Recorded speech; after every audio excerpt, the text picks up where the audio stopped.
Friends నమస్తే, welcome back to Geeta Ranjith KK channel. ఈరోజు మీకు ఒక బ్యూటిఫుల్ వీడియోని అయితే చూపిస్తున్నాను.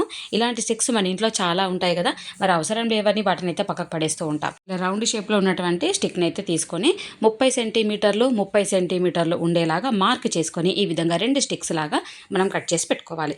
వీటికి green colour, yellow colour and red colour, నేనైతే ఇక్కడ 3 కలర్స్ వేశాను. మీరు మీకు నచ్చిన కలర్స్ ఏవైనా వేసుకోవచ్చు.